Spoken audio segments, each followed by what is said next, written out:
The city looked crueler at sunrise. Chicago's skyline glowed a cold kind of gold, the light bouncing off towers of glass and concrete. To Maya Johnson, it always felt like the city was watching her, patient, judgmental, waiting for her to slip.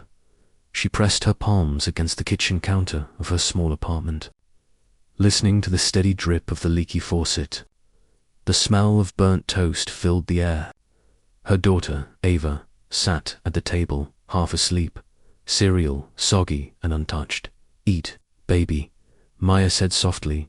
Ava yawned, curls sticking in every direction. "You'll be late again." "I'm already late," Maya said, grabbing her jacket. "But your teacher said you could stay after class for art club, right?" Ava nodded, spoon dangling from her fingers. "Ms. Reed said I can paint the windows for spring." Maya smiled. "That's my girl." The bus ride downtown was long and loud. Maya stood most of the way, one hand gripping the overhead bar, the other scrolling through her phone, emails, shift schedules, bills. Her paycheck from the Meridian Hotel had come in, barely enough to cover rent. She sighed and looked out the window as the city blurred past. Coffee carts steaming, taxis honking, morning walkers hurrying across wet streets. She loved this city once, its rhythm, its music, its belief that you could start over here. Now it just felt like survival. The hotel lobby smelled like citrus and polish, too bright for how tired she felt. Maya tied her apron, checking her reflection in the stainless steel fridge before heading to the prep line. "Morning, chef," called out Tessa, one of the line cooks. "Big day. The CEO's in today." Maya raised an eyebrow. "Julian Holt, the one and only." Maya rolled her eyes, adjusting the strap of her apron. "I'll try not to overcook the billionaire's breakfast." Tessa smirked. "He's not just any billionaire, girl. The man's practically a myth. Looks like he stepped out of a magazine, but rumor is he hasn't been seen in public since his wife died." Maya's knife paused mid-air, slicing tomatoes. "His wife?" "Yeah," Tessa said, lowering her voice. "Car accident 3 years ago. No one really knows what happened. Press said he took a year off, disappeared to Europe, came back colder than Chicago in February." Maya frowned. "Then maybe he won't notice if I burn his toast." They both laughed, but Maya's chest tightened. Death had a way of staining everything it touched, even strangers. The brunch service came and went in a blur of sizzling pans, shouted orders, and silver trays. Maya kept her head down, working fast, clean, efficient. She didn't have the luxury of mistakes. Mistakes cost jobs by the time the last dish went out. Her shoulders ached and her hands were raw from heat and motion. "Johnson," came a voice from behind her, deep, steady, unfamiliar. She turned, wiping her hands on her apron. A man stood in the doorway, tall, sharp suit, the kind of composure that didn't belong in a kitchen. His eyes were a storm grey that caught the fluorescent light and turned it colder. "Mr. Holt," the sous chef said quickly, almost tripping over himself. "We weren't expecting. I asked to see the person who made the brunch menu," Julian Holt said simply. His gaze never left Maya. The sous chef gestured nervously. "That would be Johnson here." Maya blinked. "Me." Julian stepped closer, stopping just a breath away. The air around him smelled faintly of cedar and rain, expensive. "Controlled. You wrote the recipe for the spinach truffle omelette." "Yes, sir," she said carefully. "Is there a problem?" His lips curved slightly. "Quite the opposite. It's perfect." Maya stared at him, unsure what to say. Compliments didn't usually sound like interrogation. "May I ask," he said quietly, "where you learned to cook like that?" Her jaw tightened. "A little bit of school, a lot of life." He studied her for a moment longer, then nodded. "I like that answer." He turned to leave, but stopped at the door. "When you're finished here, Ms. Johnson, please come to my office on the 34th floor. I have a business proposition for you." The kitchen fell silent after he left. Tessa let out a low whistle. "Girl, either you're getting promoted, or he's about to fire you with style." Maya forced a laugh, but inside her stomach twisted. People like Julian Holt didn't notice people like her, unless they needed something. She almost didn't go. Almost took the elevator down instead of up. But rent was late. Ava's asthma meds were expensive, and curiosity was a dangerous thing when mixed with desperation. The 34th floor was silent, all glass and steel and view. The city stretched endlessly below, grey clouds brushing the tips of skyscrapers.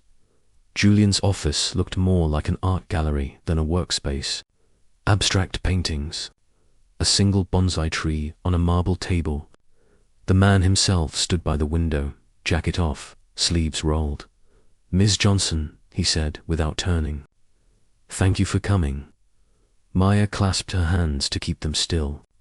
"You said you had a proposition." He finally faced her. "I'll get straight to it." His voice was calm, deliberate, the kind of tone that suggested every word had been weighed before being spoken. "I need a wife." For a moment, she thought she misheard him. "I'm sorry." "A wife," he repeated evenly. "Temporary. For 6 months." Maya blinked. "This is a joke, right?" Julian's expression didn't move. "No, it's a contract." She laughed nervously. "You're insane, maybe," he said softly. "But hear me out." He walked around the desk, leaning against its edge. "You've worked here for 3 years. No record of misconduct, good performance, no personal scandals. You're reliable, discreet," and his gaze flickered to her left hand, bare, unattached. Her throat tightened. "You checked." "I check everything."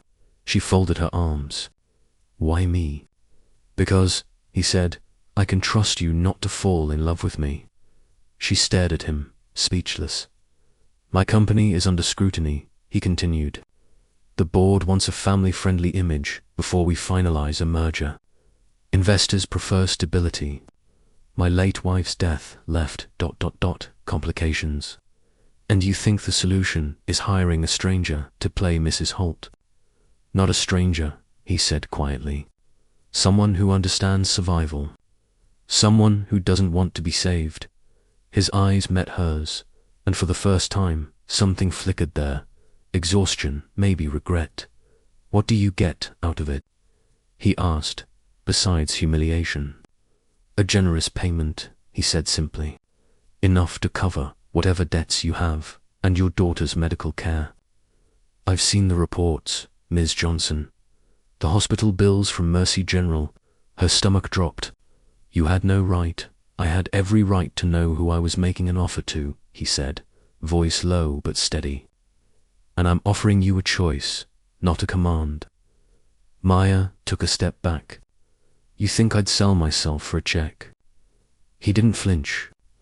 "I think you'd do anything for your child." The room went still. He was right, and that made her hate him. She wanted to slap him, to walk out, to scream that she wasn't some desperate cliché in his billionaire drama. But then she thought of Ava, the inhaler beside her pillow, the unpaid rent notice taped to the fridge. "How much?" she whispered. Julian's gaze softened just slightly. "Enough." She swallowed hard. "And what happens when it's over?" "You leave," he said simply.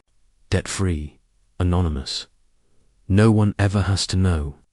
Maya nodded slowly, her heart pounding like it was trying to claw out of her chest. "One condition," she said. He raised an eyebrow.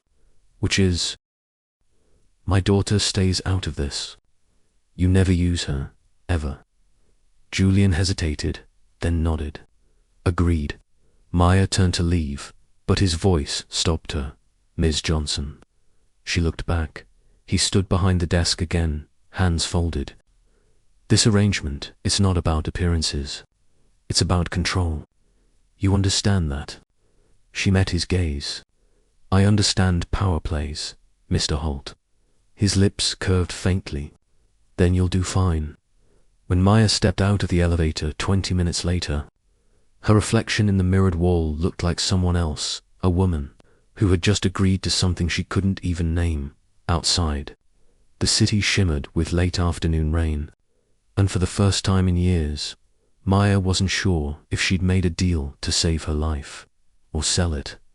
Maya didn't sleep that night.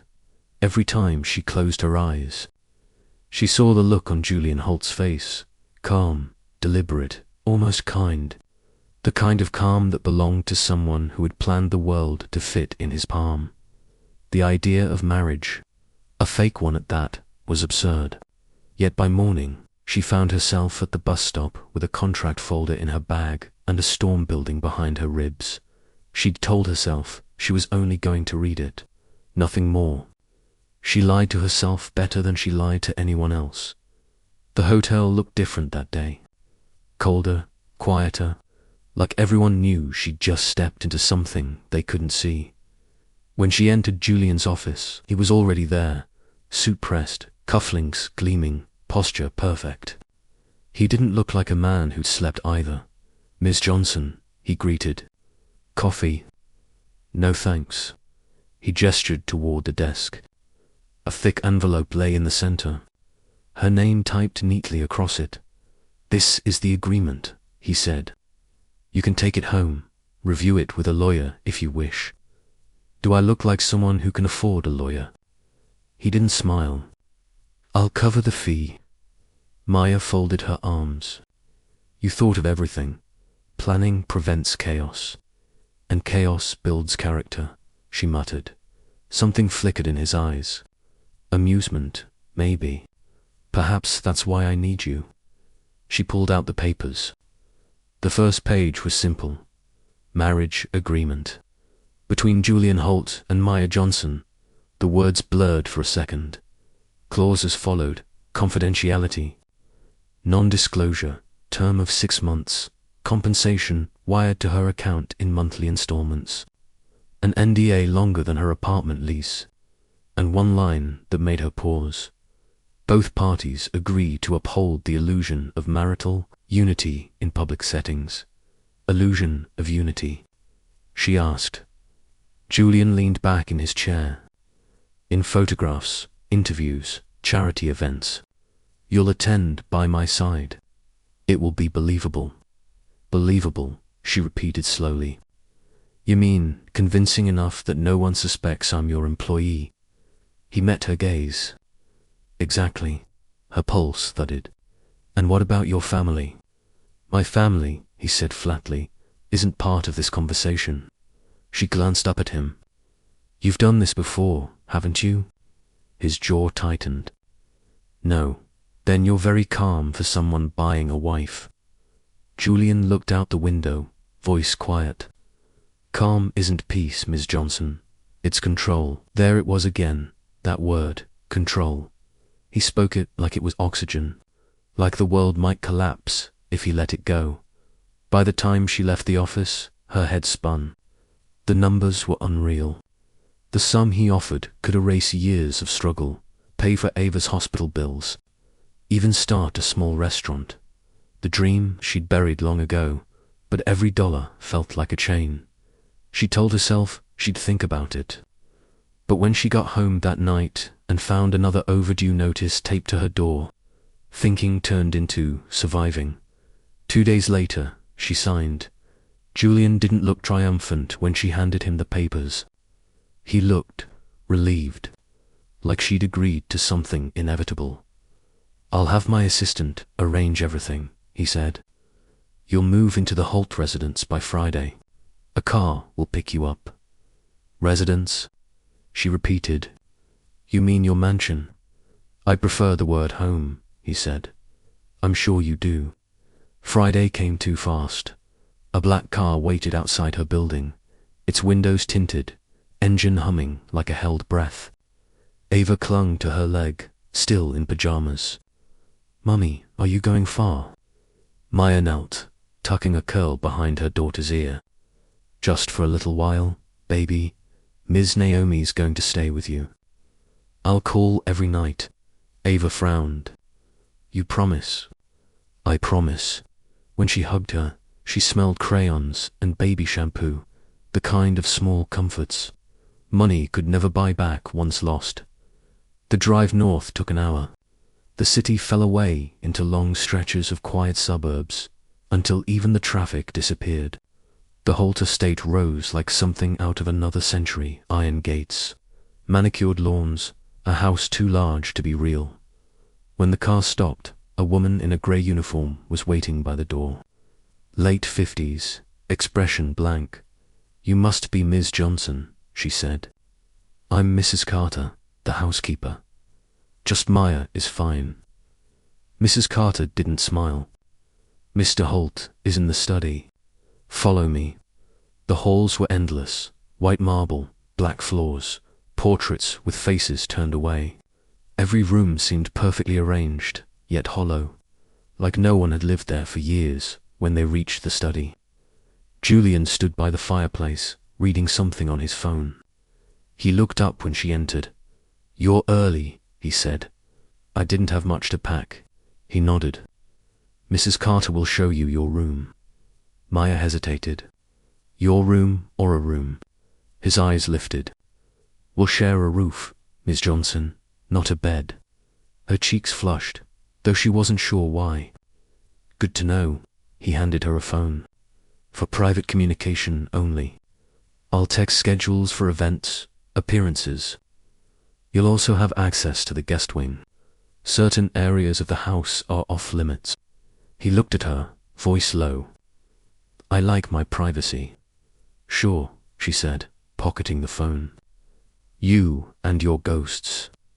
That night, she unpacked in silence. The guest room was spotless, impersonal, almost too perfect. Fresh linens, a vase of lilies that smelled faintly of bleach. She tried to sleep, but couldn't. Something about the house felt watched. At midnight, she wandered into the hall, barefoot on the cold floor.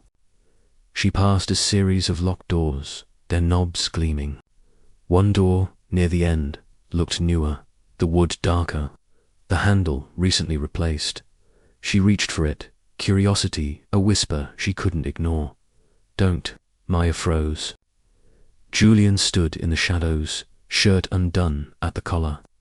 Eyes unreadable. I couldn't sleep, she said. He stepped closer. That room stays locked for a reason. What's in there? He looked at her for a long moment, then said softly, My first mistake. And he walked away before she could ask what he meant. The next morning, sunlight streamed through spotless glass, and the house looked almost normal. But when Maya passed the locked door again, she noticed something she hadn't before, faint marks along the floor, like it had been opened recently, inside the room. She thought she heard it, a soft sound, almost like someone whispering her name. The Holt mansion didn't breathe like normal houses. It hummed. Quiet, steady, like something beneath the floors was alive and waiting. By the third day, Maya realized she could never tell if it was morning or night. Every window was tinted, every curtain drawn. The air smelled faintly of polish and lilies, too clean to be real. Mrs. Carter appeared at dawn, wordless as ever, setting breakfast on the table before disappearing down the corridor. Julian was nowhere to be found. He left notes instead, short, clinical, typed on crisp stationery. Board meeting until late. Dinner optional. Media appearance tomorrow. Wear navy. Stay out of the West Wing. That last one she kept reading. It felt less like an instruction and more like a warning. She explored anyway. Each hallway mirrored the next marble. Paintings, cold symmetry. No clocks, no photos, no sign anyone had lived here since before the dust settled. In one corridor, she stopped before a large oil painting, a woman standing on a balcony, hair swept by wind, face turned away. There was something about the curve of her neck familiar. Maya leaned closer. tracing the artist's signature at the corner. E. Holt. Beautiful, isn't it? Julian's voice came from behind her, low and unhurried. She turned, heart stuttering. He stood in the doorway, sleeves rolled, tie gone, eyes fixed on the painting. Who is she? He didn't answer right away. My late wife, Maya, looked back at the portrait. She painted herself. Yes, he said quietly. The last thing she ever finished. There was a pause. Maya crossed her arms. You keep her everywhere, but you lock her room. His jaw tightened. Some doors shouldn't be opened, because of grief, because of what's left behind. He turned, walking away before she could ask more. That night, she couldn't stop thinking about the painting. The way the woman's shoulders turned, not shy, but secretive. The way the light seemed to shift across her hair, like she might move if Maya looked away. At 2 a.m., the house creaked. Maya sat up. There it was again, a faint click down the hall. A door closing. She stepped into the corridor, bare feet silent on the tile. The air was colder here. When she reached the end of the west wing, the locked door stood slightly ajar. She hesitated, then pushed. The hinges groaned inside. The room smelled of lavender and dust. A vanity stood against the wall, covered in a white sheet. A faint outline of a woman's brush, perfume bottle, and photo frame pressed through the fabric. Maya lifted the cloth. The mirror reflected her, and someone else. Behind her, a flicker of a woman's face. Pale, gone in a blink. She spun around. Nothing, Maya. Her name came like a whisper. She froze. Julian. No answer, only the soft, rhythmic tapping of rain against glass. Then silence. She stepped back, heart racing, and nearly stumbled over something on the floor. A small silver pendant, half hidden under the vanity. She picked it up. It was engraved, J and E always. The next morning, Julian was already at the breakfast table. Reading the paper. You were in the West Wing last night, he said without looking up. Maya's throat tightened. You have cameras. I have eyes, he said. She set the pendant on the table between them. Then you know what I found. He looked at it, expression unreadable. You shouldn't have been there. She was your wife. She's gone. Why keep her locked away like some ghost? Julian's hand closed over the pendant. Because ghosts don't stay gone when you let them out.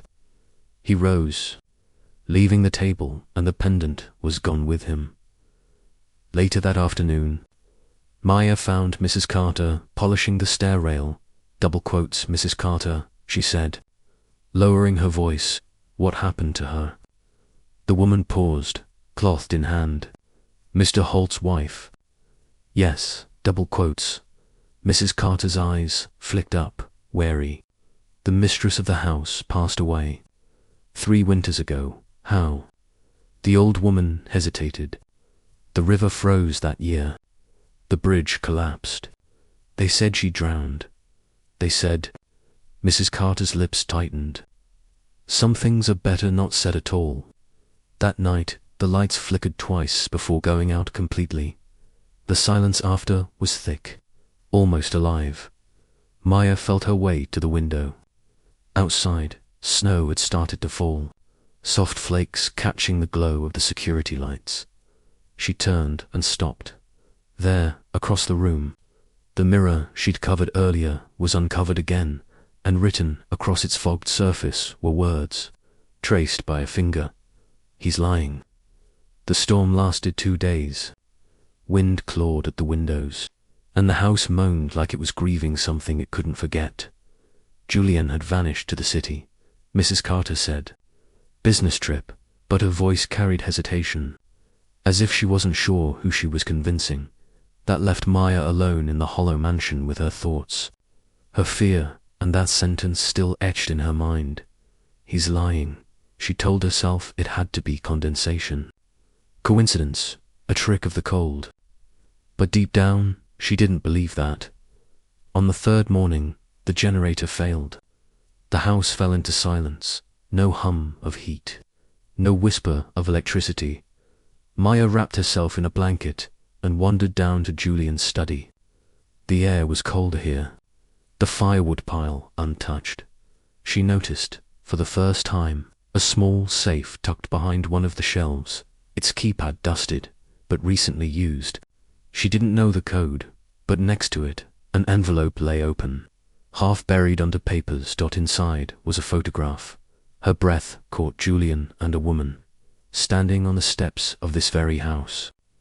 The woman's face turned slightly toward him, laughing.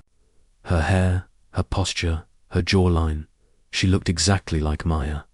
Her fingers trembled. She flipped the photo. On the back, scrawled in faint ink, Evelyn, 2018. The wife's name, Julian Holt. Maya stared at the image until her vision blurred. The resemblance wasn't vague. It was precise, like someone had built her to replace another. She heard the creak of a floorboard behind her. "Mrs. Carter, I told you not to snoop," the woman said, voice calm but sharp. Maya turned. "She looks like me." Mrs. Carter didn't answer. She just walked forward and took the photo from her hand. "It's not wise to compare yourself to the dead." Maya stepped closer. "Tell me the truth, Mrs. Carter. Did she really die?" The housekeeper's expression didn't move. "Mr. Holt lost everything that winter. His wife, his peace, his purpose. You should leave the past where it belongs." "Then why am I here?" Maya demanded. "Why me?" Mrs. Carter hesitated. For a flicker of a second, pity flashed in her eyes. "Perhaps because you reminded him of what he couldn't save." Then she left, taking the photograph with her. That night, Julian returned. Snow followed him in, melting against his coat as he loosened his scarf. "You've been exploring," he said without looking up. Maya crossed her arms. "You could just ask if I found the photograph." He stilled. "So you did. She looks like me." His voice was quiet. "No, you look like her." Maya's throat tightened. "You picked me because of that." Julian looked up at her, the kind of look that felt like both confession and defense. "When you showed up in that hotel kitchen, it felt like seeing a ghost, so you hired me to exorcise it," she snapped. "I hired you to silence it, by pretending to love me." "I didn't ask for love, Maya," he said sharply. "I asked for order, for control." Her voice dropped. "For resurrection." He said nothing. Later, unable to sleep, Maya stood in front of the mirror in her room. The power had flickered back, and the house glowed faintly in candlelight. Her reflection looked different now. The same features, same face, but her eyes no longer recognized the woman staring back. She whispered to the empty room, "Who are you, really, Mr. Holt?" A cold breeze stirred behind her. She turned. There, on the vanity she'd never used, lay the photograph again, the same one Mrs. Carter had taken, and this time, someone had scratched out Evelyn's face. The next morning, the staff acted like nothing had happened. The photo was gone again, the mirror spotless, the West Wing door still locked, but the whispers followed her now. When she passed the hallway, she could swear she heard a woman's voice hum a melody, faint, low, just beyond hearing, and every time she closed her eyes, the words on the mirror burned behind her lids. "He's lying that evening." Julian invited her to a dinner, formal, public. At the Meridian Hotel, she was to dress appropriately. Maya wore navy, as his note instructed. When she entered the ballroom, every head turned, admiration, curiosity, confusion. Julian looked at her across the room, frozen mid-conversation. For the first time since they met, he looked genuinely startled, because under the chandelier light, she looked exactly like Evelyn. And for the rest of the night, he couldn't take his eyes off her, not with longing, but with fear. The snow outside had turned the gardens into a white maze. By late afternoon, the air was so still Maya could hear her own heartbeat echo against the glass walls of the winter room Julian had left. Early again, meetings. Meetings. Always meetings. Mrs. Carter dusted in silence, her every motion rehearsed, every expression carefully absent. The house had a way of swallowing sound, like it didn't want to remember. Maya stood at the window, coffee cooling in her hands.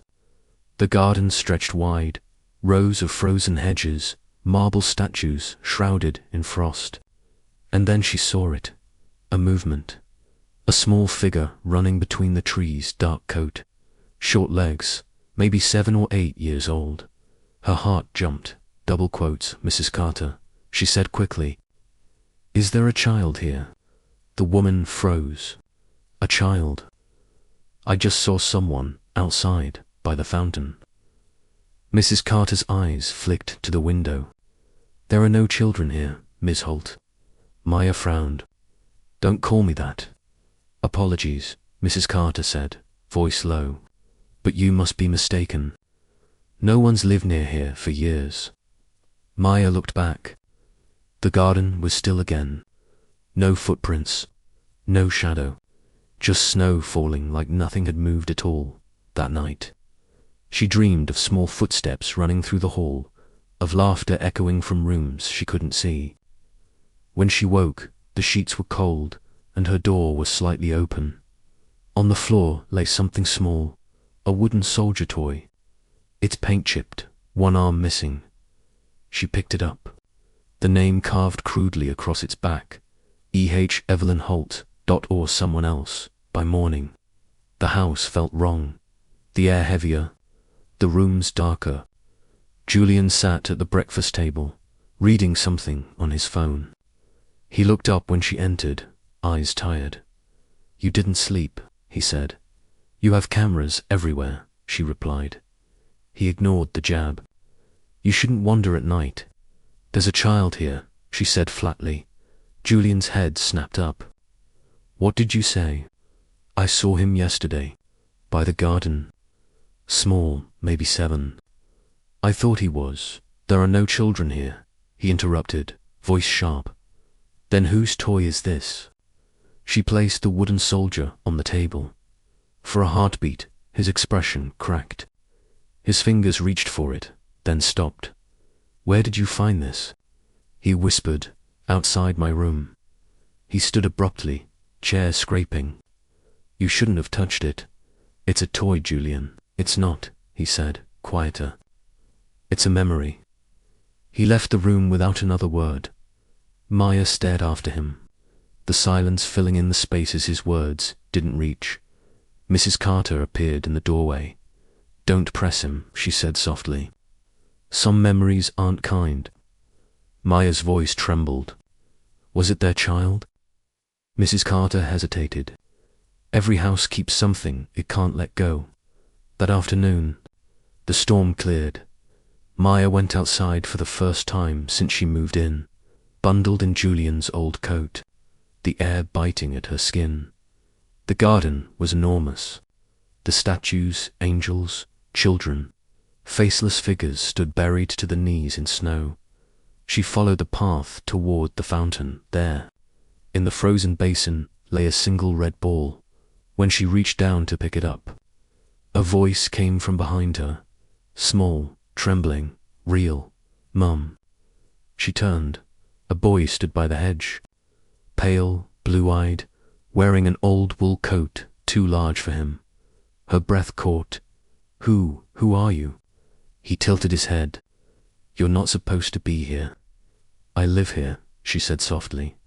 He frowned, confusion flickering in his eyes. No, you left. You fell, what? But the boy was already backing away, toward the trees. She called, running after him, but when she turned the corner, the path was empty. Only snow, footprints already fading. She ran back inside, heart hammering. The study door was open. Julian stood there, staring at the fire, though it wasn't lit. There's a boy outside, she gasped. By the garden. He called me Mum. Julian turned slowly. His face had gone white. What did he say? That I fell. That I wasn't supposed to be here. He exhaled shakily, rubbing his temple. You didn't see anyone. Stop gaslighting me, Julian. He was there. I said you didn't see anyone, he snapped. Louder now. His voice echoed through the hall, startling even himself. Silence followed long. Painful then, quietly, almost to himself, he murmured, He's not supposed to come back. Maya froze. You mean, but Julian was already walking away, whispering something under his breath she couldn't catch. That night, she found the toy soldier back on her pillow. The arm was fixed, and carved on the back, beneath the initials, were 2 new words, small, uneven, as if written by a child's hand. Play again, Mum. By morning, Maya's nerves were frayed. The toy soldier sat where she'd left it, harmless and impossible at once. No one else in the house seemed to notice anything strange, or maybe they refused to dot. Julian left early, his absence a kind of silence that hung heavy. Mrs. Carter made tea without being asked and said, almost gently, sometimes the house remembers what we can't. What does that mean? Maya asked, but the woman only stirred sugar into the cup and left without answering. Maya couldn't focus on anything else. The boy's voice, Mum, echoed in her head, bright and distant, like a dream you half remember when you wake. There had to be a rational explanation.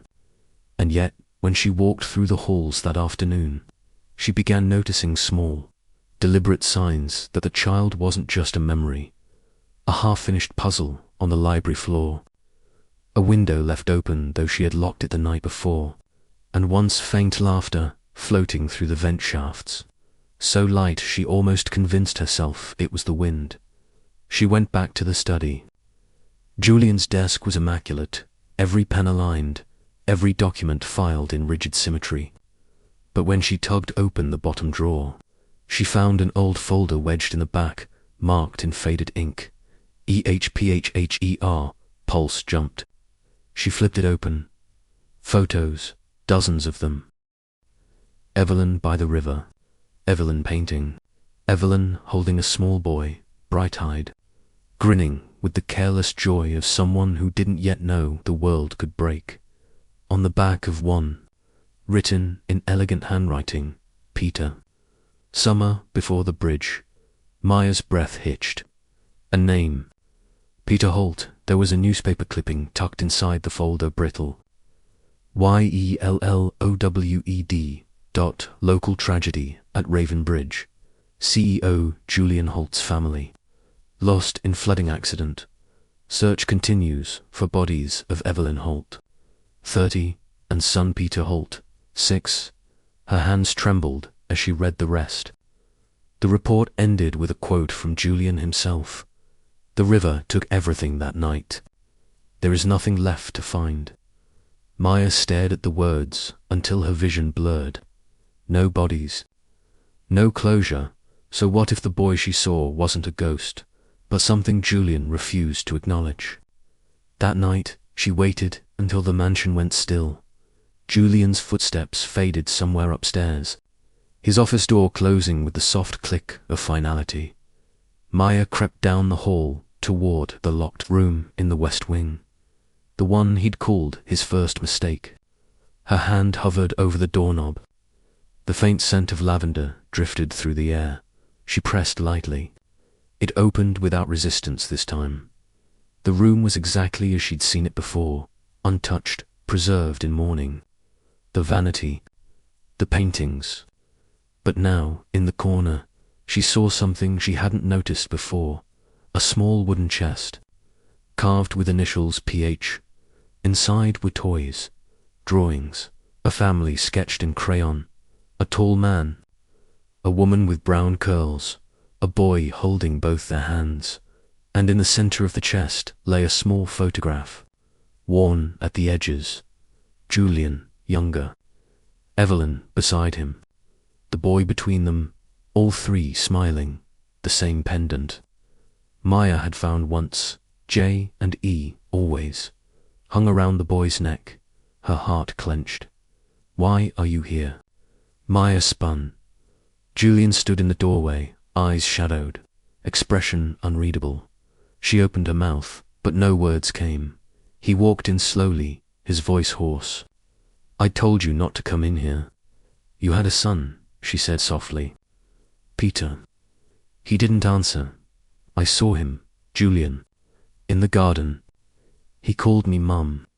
He went still, every muscle rigid. Like her words had dragged something to the surface he'd buried deep. That's not possible, he said. Then tell me what happened. He stared at the chest. The bridge collapsed, he whispered. The current was too strong. We couldn't, his voice broke, hands trembling. I tried to save them. I did, but they never found him. Julian looked up, eyes shining. Because there was nothing left to find. Maya stepped closer. Then who is the boy in the garden? He turned away, pressing a hand to his temple. You're tired. The house, it gets under your skin. It tricks you. I'm not imagining him, she said. He looked at her, desperation flickering in his face. You don't understand what it takes to survive grief like that. You start to hear them, see them every day, until you don't know what's real anymore. She swallowed hard. And which one am I, Julian? The woman you hired or the ghost you kept? He flinched, then quietly, almost pleading, he said, don't go back to the garden again. That night, she lay awake, staring at the ceiling. The wind outside carried the faint rhythm of a lullaby, a child's song, low and haunting. When she turned her head toward the window, she saw him again, the boy standing in the snow, looking up at her. And this time, he was holding the same wooden soldier she'd found, armhole, eyes glinting in the moonlight. He lifted a finger to his lips. She then pointed toward the house. Behind him, the light in the west wing flickered on. It snowed again that night, thick, endless flakes falling over the Holt estate like ash over a grave. The house went quiet after midnight, quieter than usual, as if even its ghosts were asleep. Maya couldn't. The boy's face lingered behind her eyes every time she blinked, his small hand pointing toward the west wing. And Julian's warning, don't go back to the garden, only made the question louder. She got out of bed and slipped on her coat. The hallway lights dimmed automatically, shadows stretching long across the marble. She passed the locked room, now sealed again, the keyhole glinting faintly. Then something caught her eye, the wall panel beside it, slightly ajar. Inside, a narrow stairwell descended into darkness. Her breath clouded in the cold air. She hesitated, then went down. The steps groaned under her weight, spiraling into a space that smelled of earth and metal. At the bottom, a door unlocked. It was a storage room, or it had been once. Now it looked like a shrine. Stacks of boxes lined the walls, labeled with dates. A workbench covered in old photographs, and pinned above them, a blueprint of Ravenbridge, annotated in Julian's handwriting. Her fingers trembled as she traced the notes. Structural failures, load limits, reinforcement plans scratched out and replaced. And at the bottom of the page, a signature, Julian Holt, Chief Engineer, revision cancelled. Maya froze. Julian wasn't just a CEO back then. He had overseen the project that killed his family. She opened one of the boxes. Inside, documents, inspection reports, photos of the collapsed bridge, twisted steel rising from the river like bones. Among them, a sealed envelope addressed to E. Holt, the date on it, 1 week before the accident. She tore it open carefully. Evelyn, you were right. The company cut corners. They used substandard concrete to save cost. If this leaks, we lose everything.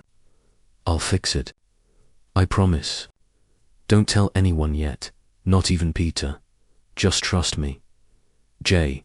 Maya pressed the letter to her chest. Shaking, the bridge hadn't failed by chance. It had failed because someone forced it to. Curiosity is a dangerous thing here. Maya, she turned sharply. Julian stood in the doorway, coat half buttoned, hair damp from snow. He looked like he hadn't slept in days. Why didn't you tell me? She said. You built that bridge.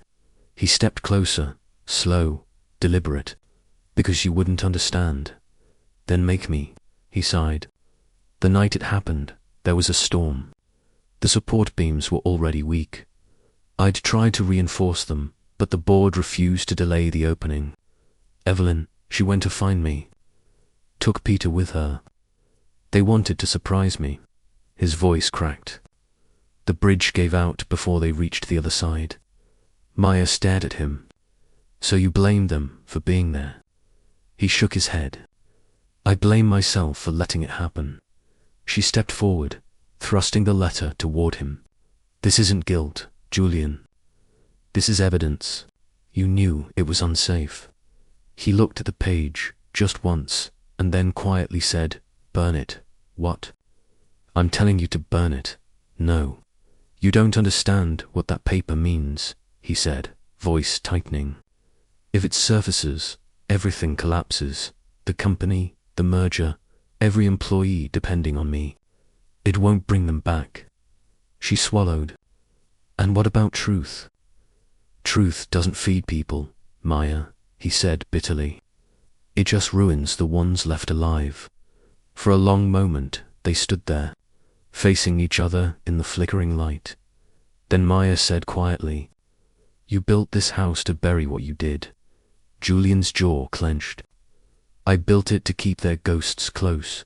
Same thing. He stepped back, as if her words had struck harder than he expected. Leave it alone, he said. Whatever you think you saw in the garden, it's gone. All of it. He turned to go, but his voice cracked once more at the doorway. I can't lose them again. When he was gone, Maya sank to the floor beside the boxes. The blueprint loomed above her like a confession. Her mind spun through every detail. The boy's voice, the whispers, the mirror. They weren't haunting Julian. They were trying to tell her something. She folded the letter back into its envelope and slipped it inside her coat. If Julian wanted to bury the truth, she'd be the one to dig it out. Hours later, she climbed back to her room. The snow outside had stopped. The world glowed faintly blue under the moon. She opened the curtains. Out in the garden, near the frozen fountain, a figure stood in the snow, small, unmoving. This time, she didn't run. The boy looked up at her window, eyes calm, and lifted his hand in his palm. The same letter. Then he let it fall and vanished. Morning came grey and cold. The house was silent, as if it too sensed what Maya had found in the dark. Julian didn't come down for breakfast. Mrs. Carter didn't appear either. Maya sat alone at the long table, the untouched coffee cooling beside her. The letter weighed like a secret in her coat pocket. She should have gone to the police. She should have run. Instead, she waited when the clock struck 10. Julian finally appeared immaculate again, the night's exhaustion hidden beneath perfect posture. Maya, he said evenly, as if nothing had happened. We have a charity luncheon today. The car leaves in 20 minutes. She looked at him across the table. You still think you can walk into rooms and smile your way through guilt? His jaw tightened. It's what I do best. The drive into the city was wordless. Outside, Chicago was half buried in slush and steel. Inside the car, the tension was so sharp it could cut glass. Julian stared out the window, his reflection ghostly against the skyline. You think I'm a monster, he said quietly. I think you're afraid to admit you are. He almost smiled. Fear keeps people alive. It also keeps them from living. His eyes flicked toward her, tired, haunted. You don't know what it's like to lose everything you've ever loved. She turned to him, voice steady. Then maybe you shouldn't have tried to replace it. He didn't reply. At the luncheon, cameras flashed, voices buzzed. And the world pretended Julian Holt was the man who saved cities, not destroyed bridges. Maya stood beside him, smiling for the photos. Every gesture practiced to the crowd. They looked perfect, the powerful CEO and his elegant wife. But under the table, her hand gripped the envelope in her purse so tightly that the edges cut her skin. When the reporters swarmed, one of them asked, "Mr. Holt, what drives you to invest in reconstruction projects after all these years?" Julian's voice didn't waver. "Redemption," he said simply. Maya nearly laughed, not out of amusement, but disbelief. Back at the mansion, the facade cracked. Julian loosened his tie, pacing the study. "That letter, where is it?" "In a safe place," Maya said. He stopped. "You mean in this house?" "Maybe." His voice dropped. "You have no idea what you're risking." "Enlighten me," she snapped, "because all I see is a man too proud to tell the truth." Julian's temper broke for the first time. He slammed his hand against the desk. "You think truth fixes anything? It won't bring them back. It'll just destroy what's left." Her voice rose to match his. "Then what's left to destroy, Julian? You're already living in a grave." The room went dead quiet. He stared at her, breath ragged, eyes raw. "Don't do this," he whispered. "Do what?" "Turn me into the villain in your story." She took a step closer. "You did that yourself." He looked at her for a long moment, then exhaled, defeated. "If you go to the police," he said softly, "I'll deny everything. And I'll make sure no one believes you." Maya's throat tightened. "You'd threaten me." He met her gaze. "I'd protect what's mine." "Your reputation?" "No," he said, his voice breaking. That night, the house began to change. Doors that had always stayed locked now hung open. Lights flickered on and off without warning in the West Wing. A music box played by itself, a soft, slow lullaby that drifted through the halls. Maya followed the sound. It led her to the garden doors, where the snow glittered under the moonlight. The boy stood there again, pale, still, eyes bright with something like sorrow. He held the letter when she stepped forward. He whispered he didn't mean to. Maya froze. You're real?" He tilted his head. "You can help him. How?" But the boy was already backing away, fading into the white. And from somewhere behind her, Julian's voice echoed faintly, not in the air, but in her mind. "Some ghosts don't haunt you, Maya. They wait for you to forgive them." When she turned back toward the house, the front gates were wide open. A decision waited in the cold air between her and the road. If she left now, she could hand a letter to the police. End it if she stayed. She could try to save the man who built his life from guilt and ghosts. She thought of Ava, safe at home. Thought of the boy in the garden. Thought of Julian's trembling voice when he said, "I can't lose them again." The snow fell heavier, soft and relentless. Maya turned, walking back toward the mansion in the study. Julian sat at his desk, staring at the unlit fireplace. He looked up as she entered, something like relief in his eyes. "You came back," he said. "I'm not here to save you," she replied. "But I'm not here to bury you either." He nodded once. "Then what are you here for?" She set the letter down on the desk between them. "To finish what you started." The letter lay between them like a verdict. Julian didn't touch it. He just stared at it, the seal broken, the truth leaking into the space between them. Outside, the wind howled against the glass, as if the house itself wanted to drown out the silence. Maya finally said, "You can't bury this anymore." His eyes flickered, not anger this time, but fear. "You think I haven't tried? I built an empire to make sure no one ever looked that far back, and yet here we are." He exhaled. You don't understand what that night was. Then make me. An hour later, they were on the road. Snow fell thick and slow, blurring the world into grey. Julian drove in silence, hands tight on the wheel, eyes locked on the fading road ahead.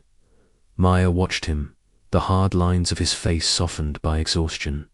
You're not going to talk? She asked quietly. He didn't look at her. Talking doesn't change the past. No, she said.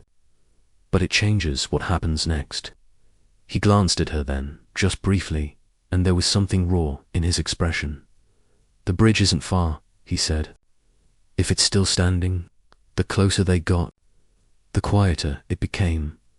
The snow muffled everything, trees, road, even their breathing. When the car finally stopped, the ruins rose out of the whiteness like broken ribs. Raven Bridge, half collapsed, frozen over the black river that still hissed beneath the ice. Maya stepped out first, the wind slicing through her coat. Julian followed, stopping a few paces behind her. This is where it happened, he said softly. Maya looked around, the twisted metal, the torn guardrails, the memorial plaque, half buried in frost dot. It read, "In memory of Evelyn Holt and Peter Holt, lost but never forgotten." She brushed the snow away from the names. Her hand lingered there longer than she meant it to. Julian stood beside her now, voice low. She loved this bridge, said it made her feel small, in a good way, like there was still wonder left in the world. Maya glanced at him. And you? I loved her for believing that, he said, even when I stopped believing in anything. The wind carried his words away. She came here that night, Maya said, to find you. He nodded slowly. She wanted to confront me about the construction issues. I told her I'd fix it, but she didn't trust the company anymore. She said she had proof. Proof. He looked at her. Letters, reports, something she said she'd give to the press. Maya's heart twisted. You argued, yes. He swallowed hard. I told her if she ruined the company, she'd ruin us. She left with Peter before the storm hit, and you followed. I tried, he whispered, but I was too late. Maya stepped closer to the edge, the river groaning beneath the ice. Julian, she said quietly, what if she didn't drown? He froze. What are you talking about? The bodies were never found, and someone's been leaving signs in that house, letters, toys, photographs. If Evelyn had proof, maybe someone made sure no one ever found her. He shook his head. You think she's alive? I think someone doesn't want you to know what really happened. Julian laughed once, hollow, broken. You sound like me now. Maybe I'm just seeing what you can't. She turned toward the collapsed section of bridge. Underneath the ice, something glinted faintly. Metal, maybe. She crouched, brushing the snow away. Julian knelt beside her, breath visible in the cold air. It was a car door, the edge of one, the paint still visible beneath the frost. He touched it with trembling fingers. Her car? Maya looked closer and froze. There was a hole through the side panel near the latch. Not from the collapse, not from age, a bullet hole. Julian stared at it, disbelief written across his face. No, it can't be, it's real, Maya said. Someone shot at her car before the bridge went down. He stood, stumbling back a step. You're saying she was murdered? I'm saying someone made sure no one walked away from here. Julian's hands shook as he pressed them to his face. Oh, God. All this time I thought that you were to blame, she finished. He nodded, voice cracking. Because guilt was easier than doubt. Maya looked out at the river, the snow falling heavier now. Somewhere beneath that frozen surface was the rest of the truth. Maybe even the body he never got to bury. But she wasn't sure which was worse, that Evelyn died because of him, or because someone else wanted her gone. When she turned back, Julian was still standing by the edge, staring at the water like it might answer him. He whispered, "If I didn't kill them, someone else did. And if that's true, I've been protecting the wrong ghosts." They drove home in silence. The road blurred into white, the car heater struggling against the cold. Halfway back, Julian spoke. If she had those reports, they might still exist. Evelyn kept everything in her studio. The locked room, he nodded. I sealed it after the accident. Couldn't bring myself to open it again. Maya looked out the window, snow streaking past like ghosts in flight. Then it's time you did. They returned to the house just before dawn. The mansion loomed against the pale horizon, its windows dull and colorless. For once, the place didn't feel haunted. It felt awake. Waiting. Julian parked by the steps and sat still for a long moment, staring at the front door. "Are you sure about this?" Maya asked quietly. He nodded, eyes distant. "If I don't open that door now, I never will." The wind carried their breath away as they entered the house. Every light was off. The air inside felt colder than the storm outside.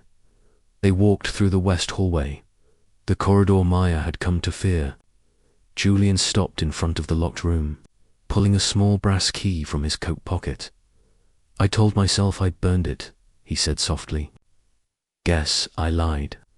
He slid the key into the lock. The click echoed down the hall like a gunshot.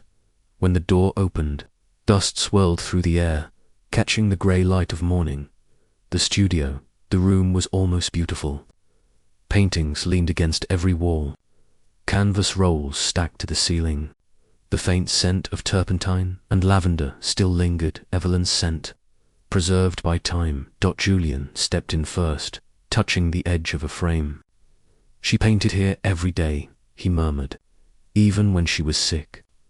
Said it was the only thing that made her feel alive." Maya wandered through the space, brushing her fingers against forgotten brushes. Sketchbooks yellowed by years. Then she froze at the far end of the studio. Covered by a white cloth stood a large easel. Something about it felt wrong, too deliberate, too untouched. She pulled the cloth away and her breath caught. It wasn't one painting. It was dozens, stacked behind the first.